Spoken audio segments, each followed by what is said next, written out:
and welcome back to Magical Task Force. My name is Turmentic, and today we are going to be talking about Darkest of Times Part 1. It's a new brilliant event that is starting tomorrow, January 21st, and it runs until January 28th. There will be a Part 2, but we do have a week off, thank God, in between Part 1s and Part 2, so I'll be making a breakdown video of that as we get more information.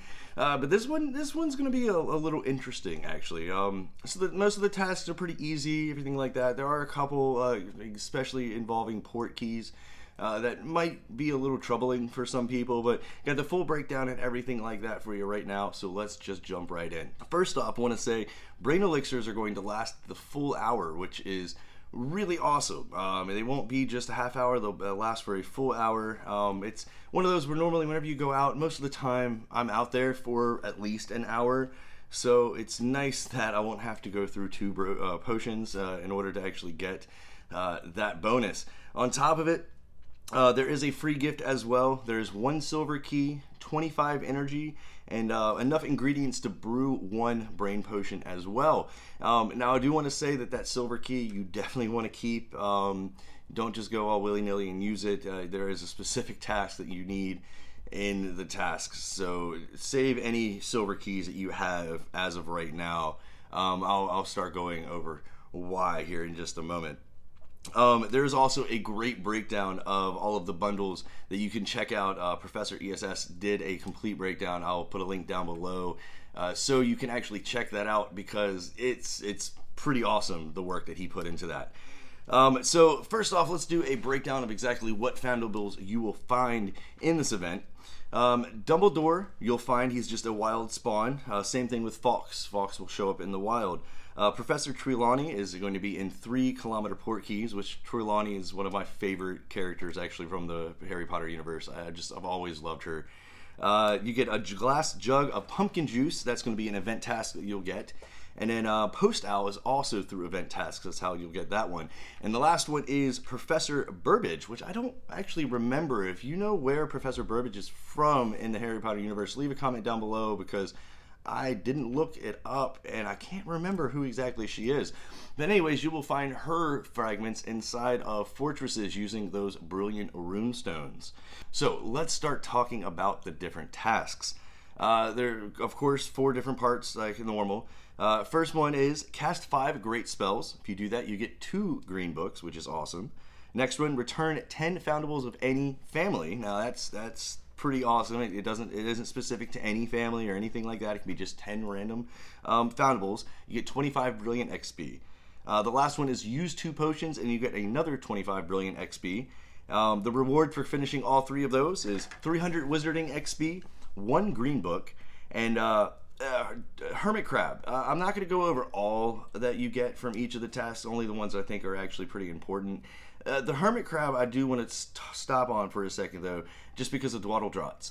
They're really encouraging us now, I feel, to use Dwaddle Drots, especially since they have revamped them to make it to where it's 100%, it doesn't actually flee anymore, which I personally hadn't actually seen. I hadn't used them that often, but on the community day, I used a couple on some of those emergency Foundables, and I immediately saw how useful they are now. Okay, so second one, return 5 brilliant Fox Foundables. You get 500 wizarding XP.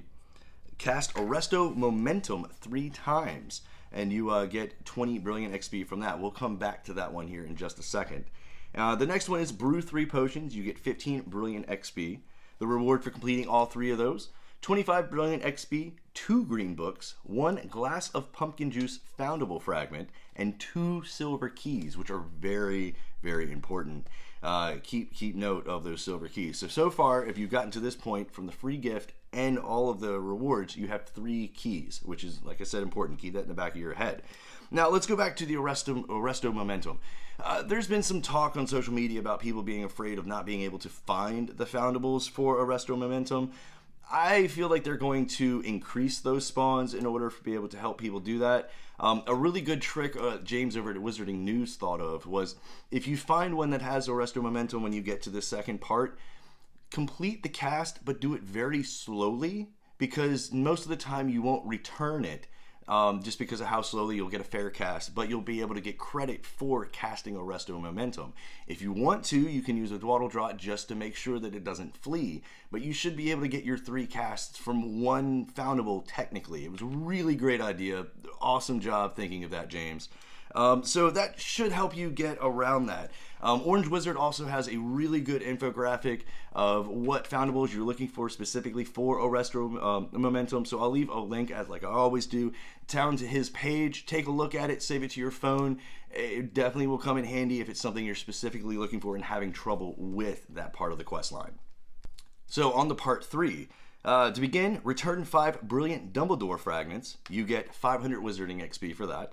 Cast 3 great spell casts. Shouldn't be that hard. If you're having trouble with it, just practice a little bit more. Find those specific spells that are really easy for you to cast and try those. You get 500 Wizarding XP for that.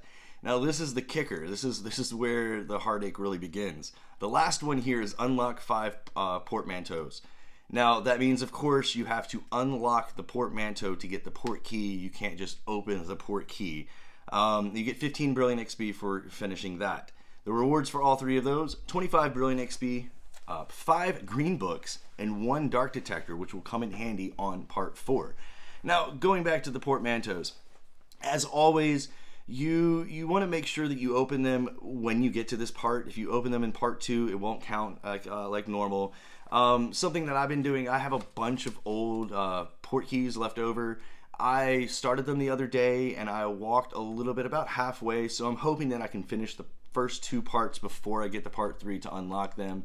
Worst case scenario, use the keys that you got from the free gift and from the rewards of the second quest line, and then use your golden key. You might have to use it twice. It's really nice though because it's any port key, so it can be 3 kilometer, 2 kilometer, 5, or 10. So just see if you can actually time that out right. If I get to a point, honestly, myself, where I'm at part 2 and I'm just about to open up those portmanteaus, I might honestly just sit somewhere and try to finish out the quest line from that. Because if you throw a dark detector or if you throw a trace detection, you might be able to get one of those Resto Momentum fragments. Something else you can do too is check an area, close the game down, move to a new area, open it back up. It won't actually count the distance. So just make sure you pay attention exactly, because 5 portmanteaus, it's been a while since we've had to open up 5 in any sort of quest line like this. So that might give people a little bit of trouble, but just keep on walking. Try to find those 2K ones. Those actually seem to be really prevalent. It's been a long time since I found a 10K port key, to be completely honest with you. Now let's move on to part 4. Part 4 is use 3 dark detectors. It's why I said in the last part, the 1 dark detector they give you is pretty important. You need to use 3 dark detectors though. You get 25 brilliant XP, and then you need to return 7 high threat foundables. It doesn't specify a particular family or anything like that, so that could be anything, any family really. A good thing to do is if you're having a hard time finding them, like always, wait until like the evening, because you might be able to find some of those horned serpents.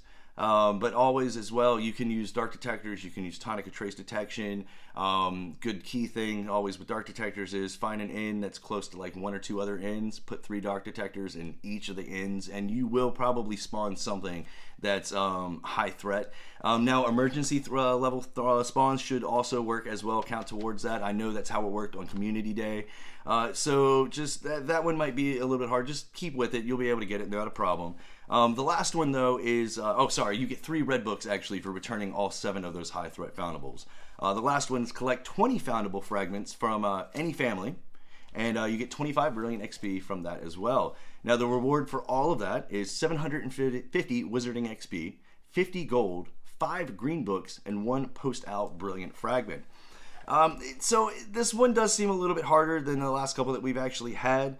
There are a couple things in here you might want to prep for. I'll go over that here in just a moment. First, I want to talk about the bonus, because I love that they're keeping the bonuses.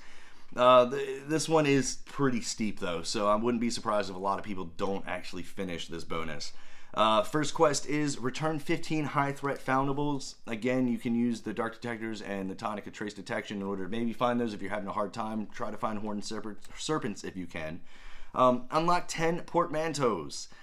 that's going to be the killer right there, I think, for a lot of people. They're not going to really want to use their silver keys. You can open them if you can hustle with your golden key, trying to unlock those 2Ks, those 3Ks. You do have a full week, though, if you're actually able to get through part 1 through 4 in a matter of like 2 days or so. You have a couple days to actually unlock them, so it shouldn't be that hard.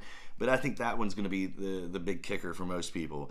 And I personally don't like the reward for it. You get 2 strong EX potions. I don't think that that's an equivalent reward, personally, in my opinion, for having to open 10 portmanteaus. That's a crazy, not exciting reward. Let me know down below in the comments what you think about that too, because they've been doing really good about, I feel, giving the rewards, at least quest-wise, that are adequate. Maybe not so much with the achievement stuff, but that's another issue right there. But at least quest-wise, I feel like they've been doing really good giving us rewards that were adequate. And that one, I think, just completely dropped the ball. The last one is the return 30 brilliant Dumbledores, and you get a portrait costume for that, I believe. The brilliant Dumbledores shouldn't be that hard to find, just because you... I mean, it's one of the ones that spawn in the wild, so you should easily be able to find those. And if you complete all of it, though, you get 2,000 Wizarding XP, 100 Brilliant XP, which is awesome because that's a ton of Brilliant runes right there, and 4 Red Books and 1 title. So, like I was saying, this one seems like it's going to be a little bit more difficult than past Brilliant events. And I'm okay with that because sometimes I feel like they're just like handing us the Brilliant event, so I don't really mind having to work a little bit more for it. The 15 portmanteaus, though, in order to complete the entirety of the event is a little excessive, in my opinion. Especially, again, since the reward, I don't feel like the 2 strong EX potions is an adequate reward for opening the 10 portmanteaus. Like I was saying before, try to time, if I'm going to give any tips or tricks for this one right here, I would say try to time your Portkeys out to where if you have them and you're walking them, you can get to part 3 before they open. If not, don't fret. Just use the silver keys that they give you and your golden key in order to actually just open those up. Try to open up the 2 and the 3Ks. It'd be the easiest thing to just get them boom, boom, boom out. Like I was saying, save those silver keys for those portmanteaus. Don't go ahead and just use them automatically. You can always have your potions pre-brewed too. You need, 3 potions for part 2. That's you actually clicking in order to receive the potion, just to make sure. That's not that hard. Just you can pretty much brew anything. You can start that literally right now. Just wait until the event starts tomorrow. It starts, by the way, at 2 p.m. Eastern Standard Time. So make sure you adjust accordingly depending on where you are in the world. But yeah, that shouldn't be that hard. Just brew those potions beforehand and you should be set for that. Just make sure you don't take them until you get to part 2. And again, like I was talking about with Arresto Momentum and James over from Wizards News, and his idea of find one, throw a Dwaddle Drot on it, and just trace it slowly so it hopefully won't actually return that one time. You should be able to get 3 casts out of it. And that's pretty much it. I'm interested to see what they do story-wise, because it's a big deal. I feel like we're actually using Dumbledore as a foundable that's prevalent, that's going to be all around us. So I'm interested to see actually what the dialogue is that we get from this. But those portmanteaus, I think, that's going to be a pain for a lot of people. If you're having trouble, like I was saying before, with the good and the great casts that you need to get for the quest line, just practice if you can, or try to find certain ones that you're really good with. Like I'm really good with eBublio, so if I find that, boom, okay, cool, that's an awesome cast right there. But besides that, though, it should be pretty easy. Like you have a week. I'm really glad, like I was saying at the beginning, that they gave us the week in between, because back-to-back brilliant event like that one time, just oh my god, it drained me, and I've been so busy lately getting the space ready and taking care of everybody. Everybody's been sick. So I'm really glad that I don't have to like hustle and bustle in order to just, it's so good. My name is Turmentic. Thanks for giving the video a like. Subscribe to the channel for more tips and tricks. Make sure to ring that little bell to be notified whenever I put a video up. Make sure to also follow me on Twitter at Turmentic. It's where I post a lot of breaking news when I don't have a chance to make videos of sorts. But Like I said, my name is Turmentic. Thanks for checking out the video, and as always, I hope you have a wonderful day.